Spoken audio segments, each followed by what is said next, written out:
আমার ভাইরা আমার যুবক, দ্বীনের নবী মায়ার নবী তিনি উম্মে হানির ঘরে শায়িত।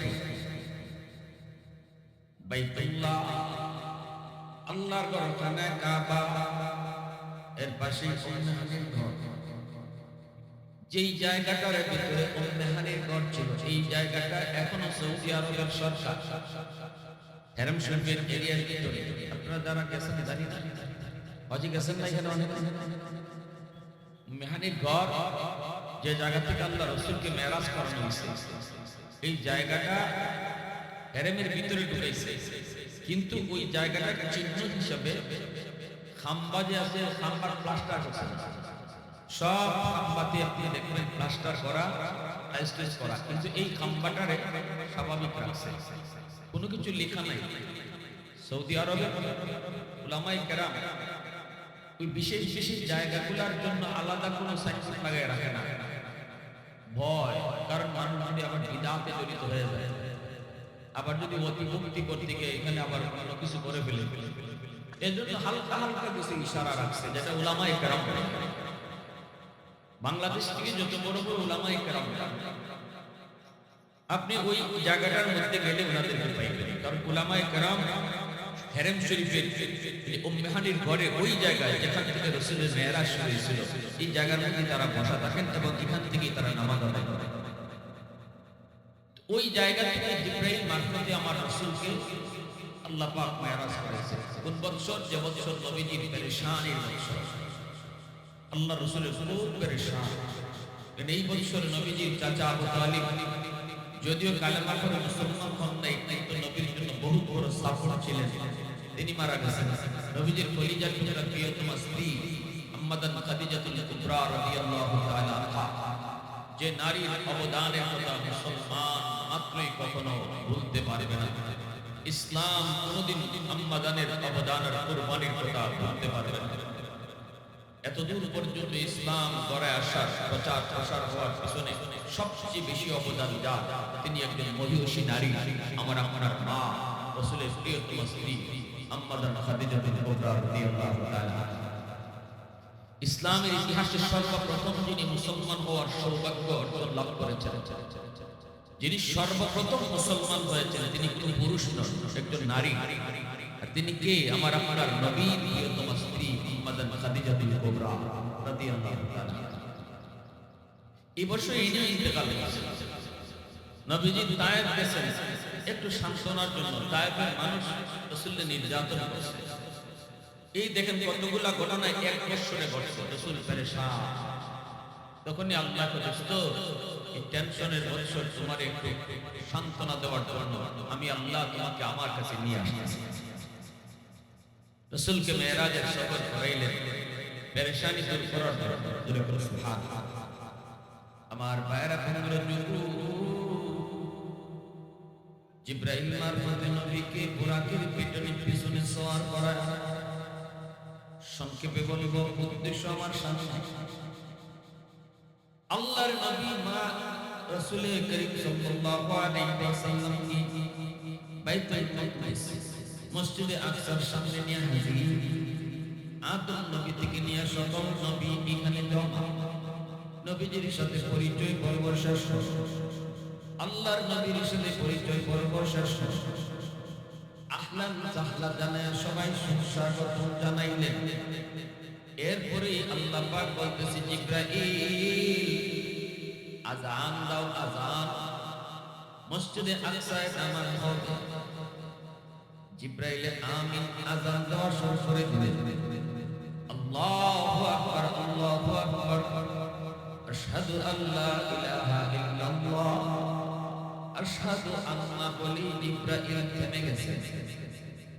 আল্লাহ পাক জিজ্ঞেস করে, জিবরাইল থামছো কেন? জিবরাইল কইল, মালিক কোন নবীর নাম নিব? আদম নবী থেকে নিয়ে ঈসা নবী পর্যন্ত সকল পয়গম্বর এই জায়গায় তুমি জমা করেছো, কোন নবীর নাম নিব মালিক? আদম নবীও তো এই জায়গায়, নূহ নবীও এই জায়গায়, ইব্রাহিম খলিলুল্লাহ এই জায়গায়, তোমার বন্ধু এখানে হাজির। ও মালিক কোন নবীর নাম নেব? আল্লাহ পাক রব্বুল আলামিন তখন জিবরাইল কি প্রশ্ন করেছ? সকল নবীরা আমি আল্লাহ জমা করেছি আমার বন্ধুর পেছনে নামাজ পড়ানোর জন্য। আজ বন্ধু হবে ইমাম, সকল নবী হবে মুক্তাদি। আর আজানের ভিতরে কোন নবীর নাম নিবা?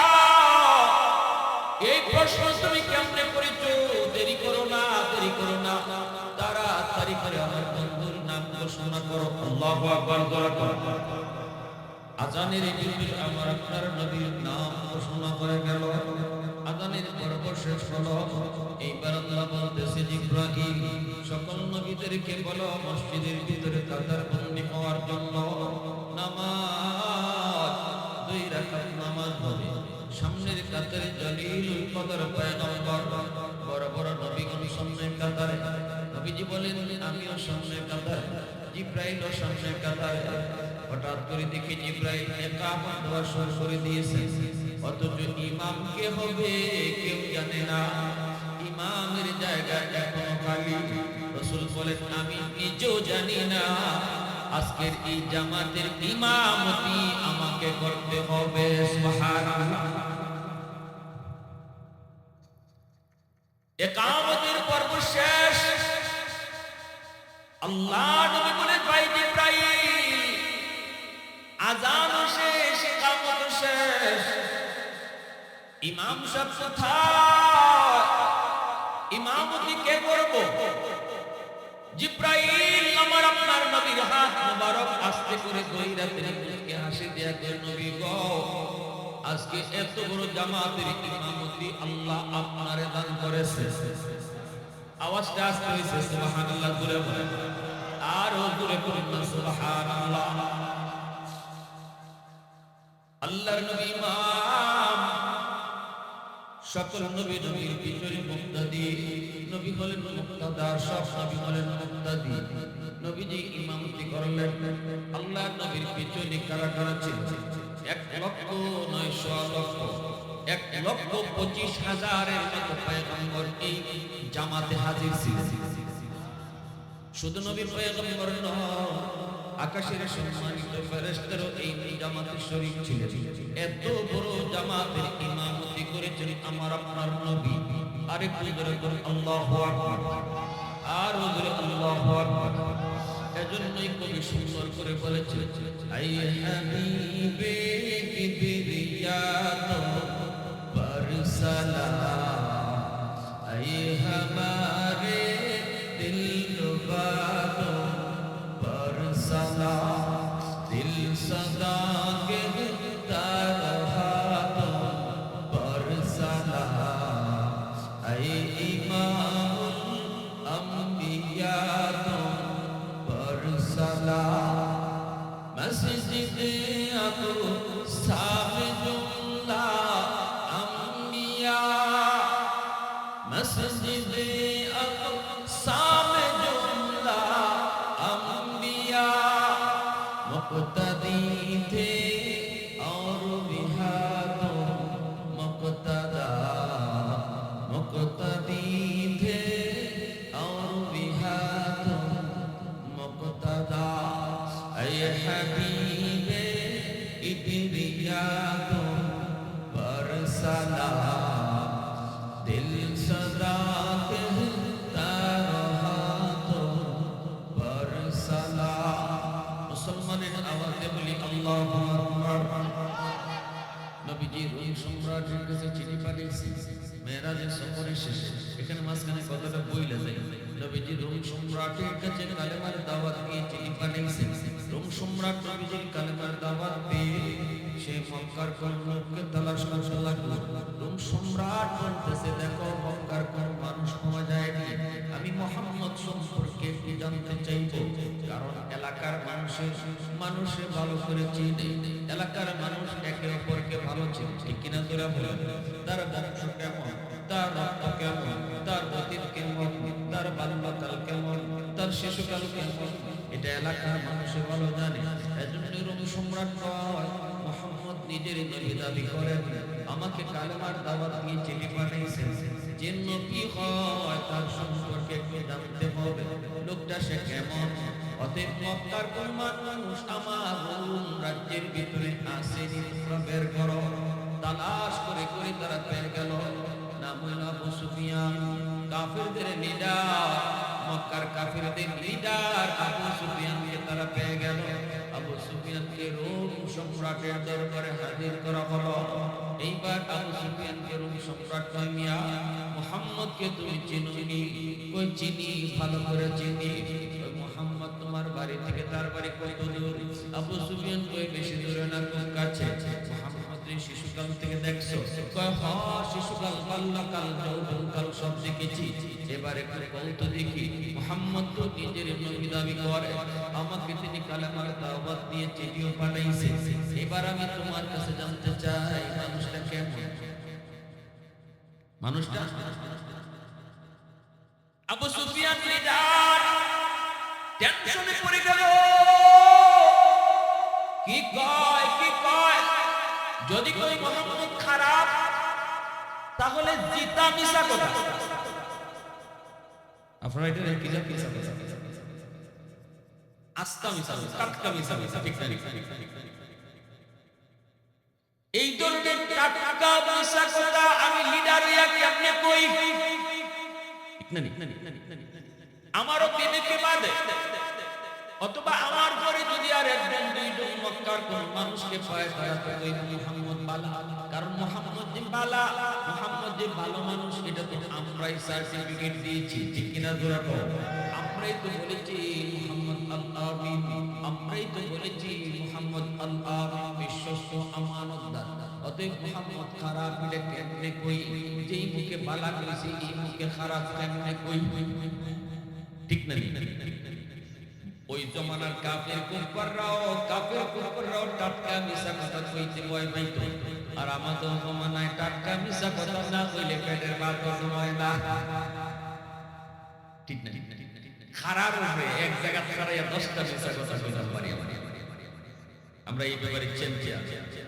অথচ মুসলমান, আল্লাহ রাসূল কইছেন মুসলমান যত গুনাহ করতে পারে। সাহাবী একবার জিজ্ঞাসা করেন, ইয়া রাসূলুল্লাহ, মুসলমানের জিনা করতে পারে? আল্লাহ রাসূল বলেন, ওই তো পারে, শয়তানের ধোঁকায়। আরেকবার বলে, ইয়া রাসূলুল্লাহ, মুসলমান চুরি করতে পারে? রাসূল কয়, এটাও হইতে পারে। এবং জিজ্ঞাসা সাহাবী বলতেছেন, ইয়া রাসূলুল্লাহ, মুসলমানের মিছা কইতে পারে? আল্লাহ রাসূল বলেন, অসম্ভব, মুসলমান মিথ্যা বলতে পারে। চিন্তা করছেন? আল্লাহ রাসূল বলেছেন মুসলমানের দ্বারা চুরিও হয়ে যেতে পারে, চুরি ডাকাতি। মুসলমানের দ্বারা জিনা ব্যভিচার হয়ে যেতে পারে, শয়তানের ধোঁকায় হয়ে যেতে পারে, কিন্তু মিথ্যা বলতে পারে না। মুসলমান মিথ্যা বলতে পারে। আর আজকে এই মিথ্যা কথা আমাদের জন্য হানিবা, ঠিক না?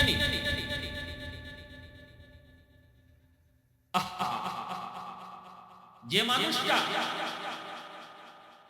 একদম হাসতে হাসতে মিথ্যা বলতে পারে, তার দ্বারা দুনিয়াতে এমন কোনো গুনাহ নাই। যে মিথ্যা কথা সহজে বলতে পারে, তার দ্বারা সব গুনাহ সহজ। যে মনে রাখবেন, এজন্য আল্লাহ রাসূল বলেছেন, মিথ্যা সব গুনাহ না, সব গুনাহ মিথ্যা যে বলতে পারে, তার দ্বারা সব গুনাহ করা সহজ। এজন্য যে মিথ্যা কথা ছাইরে দিতে পারবো, তার দ্বারা সব গুনাহ ছাইরা দেওয়া সহজ। এত বড় বিষয়। আবু সুফিয়ান এত বড় লিডার। আবু সুফিয়ান মনে মনে কয়, আমি কেমনে কই মুহাম্মদ খারাপ? এটা তো একটু জিতা মিছা কথা, ডাহা মিছা কথা, টাটকা মিছা কথা হয় না। তাহলে যদি বলি মুহাম্মদ ভালো, তাহলে তো বেজাল। বাদশা কইব ভালো, যদি কও তাহলে মানো না কেন? প্রশ্ন জাগে না জাগে? এবার আবু সুফিয়ান বড় বিপদে, আবু সুফিয়ান পড়েছেন বড় বিপদে। তিনি একটা ফাঁকিকে জবাব দিয়ে দিয়েছে, ফাঁকি দিয়ে মানে এদিকেও না এদিকেও না, ধরতে পাওয়া যায় না। জবাবটা কি? ওই ঝাঁপনা, আমি ভালো বলবো না, খারাপ বলবো না। আমি একটা ঘটনা শুনে আপনারে, মুহাম্মদ কি কয় আপনি শুনেন। এই ঘটনা শোনার পর আপনি বলবেন মুহাম্মদ হাসা কয় না মিছা কয়, সত্য কয় না মিথ্যা কয়, মুহাম্মদ ভালো না খারাপ। এটা মুহাম্মদের একটা কথা আমি আপনাকে শোনাবো। এই কথাটা শোনার পর আপনি সিদ্ধান্ত নেবেন। আমি কিছু বলবো না। রোম সম্রাট কয়, কি কয়? তাহলে শুনেন, মুহাম্মদ কয়, রাতের অল্প সময়ের ভিতরে মুহাম্মদ বাইতুল্লাহ থেকে বাইতুল মুকাদ্দাস আল্লাহর ঘর মসজিদে আকসা পর্যন্ত সফর করেছে। জিব্রাইল মারফতে বুরাকের পিছে সওয়ার হইয়া আল্লাহ নাকি তারে এত লম্বা সফর আল্লাহ তারে করাইছেন। এই দিকে দেখা যায় মসজিদে আকসায় সকল নবীদেরকে নাকি আল্লাহ জমা করেছেন। সেখানে নাকি জিব্রাইল আযান দিয়েছেন। এরপরে নামাজ আদায় হয়েছে। মসজিদে আকসায় 2 রাকাত নামাজ হয়েছে। তিনি ইমামতি করেছেন। সকল নবী তার পিছনে নামাজ আদায় করেছেন। এরপরে এখান থেকে আবার উর্দু আকাশে তার ভ্রমণ শুরু হয়েছে। আল্লাহর কাছাকাছি পর্যন্ত চলে গেছেন। সেখানে আল্লাহর সাথে তার কথা হয়েছে।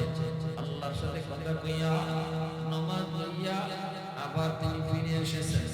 ওই যেই ঘরে ফিরে এসেছেন এই ঘর পর্যন্ত তার এত লম্বা সফরের সময় নাকি বের হয়েছে মাত্র যেই বিছানা থেকে উঠে গেছেন এই বিছানার গরম এখন ঠান্ডা হয় নাই।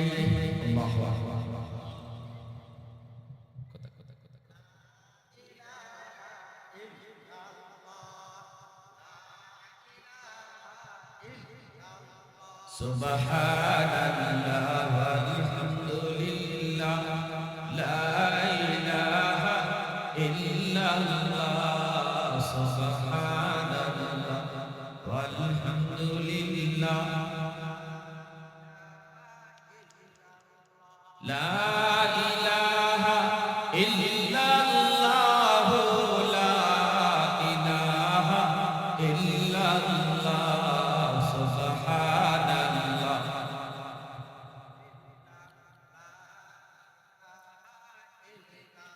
সুবহানাল্লাহ ওয়ালহামদুলিল্লাহ।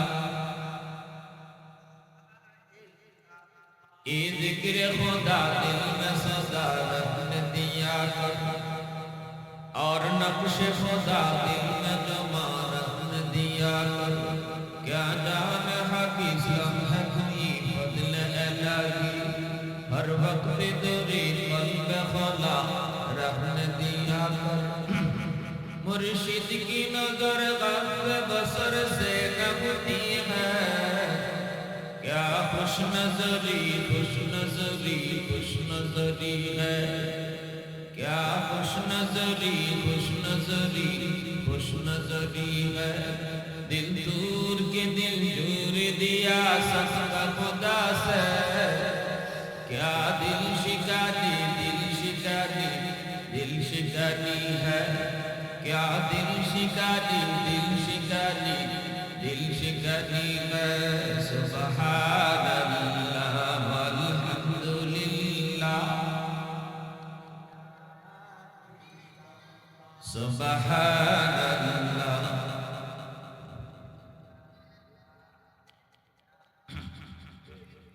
ला इलाहा इल्लल्लाह ला इलाहा इल्लल्लाह सुबहानल्लाह।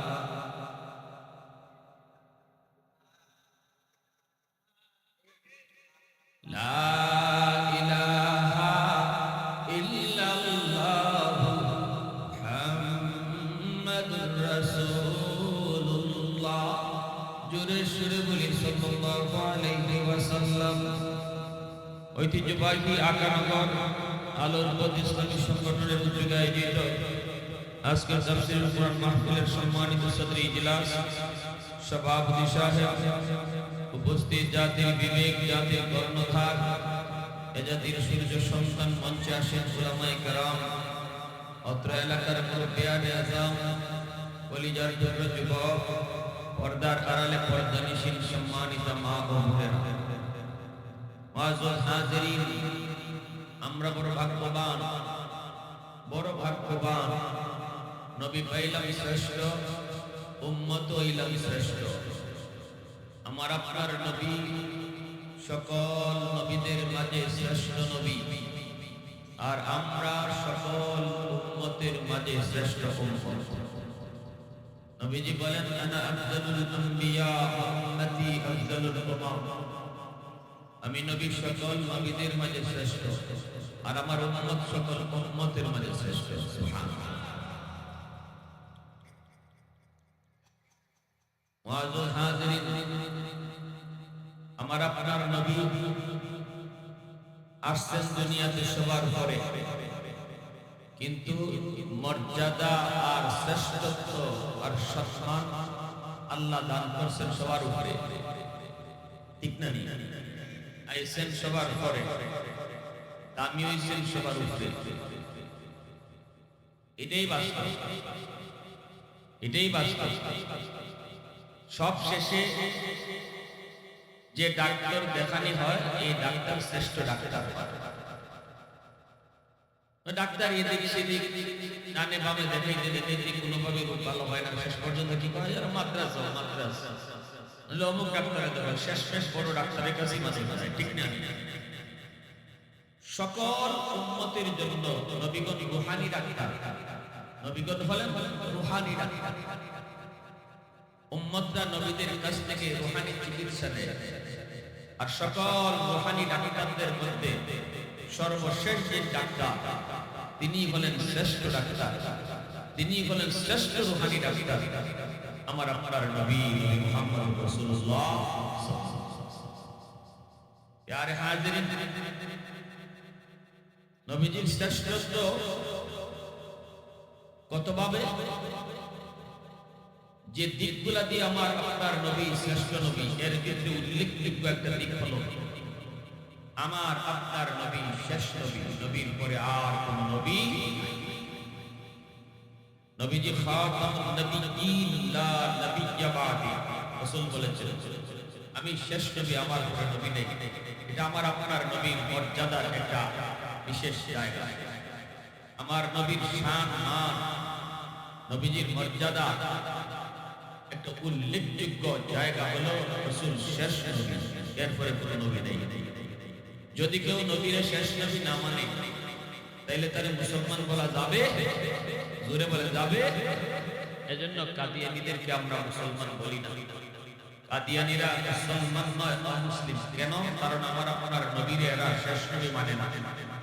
একজন নবীরে যদি শেষ নবী না মানে, সে যতই মুসলমান দাবি করুক, সে কখনো মুসলমান হতে পারে। এমনি ভাবে আরবি মাস চলছে শাবান মাস, এর আগের মাসটা গেছে রজব মাস, ঠিক না? রজব মাসে আল্লাহ পাক রব্বুল আলামিন আমার আপনার নবীর একটা ঐতিহাসিক সফর করেছেন। এই সফরটা কোন আর কোন নবীর আল্লাহ করেন নাই। এত বড় ঐতিহাসিক সফর, যে সফরটা আল্লাহ শুধুমাত্র আমার আপনার নবীর করেছে। এটা আমার নবীর আলাদা শান, এটা আমার নবীর আলাদা মান। কি সেই সফর? রাতের অল্প সময়ের ভিতরে বাইতুল্লাহ থেকে বাইতুল মাকদিস, মসজিদে আকসা ফিলিস্তিন, বাইতুল্লাহ হইল মক্কা আর মসজিদে আকসা হইল ফিলিস্তিন। 1000 মাইল আল্লাহ রাতের অল্প সময়ের ভিতরে বুরাকের পিঠে সওয়ার করায়া জিবরাইল মারফতে আমার আপনার হাবিবকে সফর করাইছেন। সেই মসজিদে আকসা বাইতুল মুকদ্দাসে সোয়া লক্ষ নবীকে আল্লাহ আগে জমা করেছেন। আদম নবী থেকে নিয়ে ঈসা নবী পর্যন্ত সব নবী মসজিদে আকসায় ছিলেন। আর সবাইকে আল্লাহ জানাইছেন আমার বন্ধু আসতেছে, আমার বন্ধু আসতেছে। আজকের এই মজমার প্রধান অতিথি হবে আমার বন্ধু, যে শেষে আসতেছে। আল্লাহু আকবার। সকল নবীদের সাথে পরিচয় এসে এখানে নবী 2 রাকাত নামাজ পড়াইছেন, আল্লাহ রাসূল ইমাম হয়েছেন।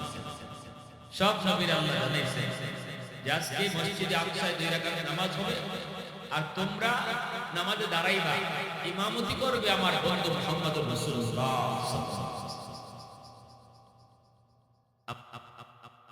আল্লাহর নবী এই যে মেরাজের সফর, এই সফর থেকে নবীজি কি নিয়ে আসেন? আমার আলোচনার মূল উদ্দেশ্য হইল সফর থেকে নবীজি কি নিয়ে আসেন।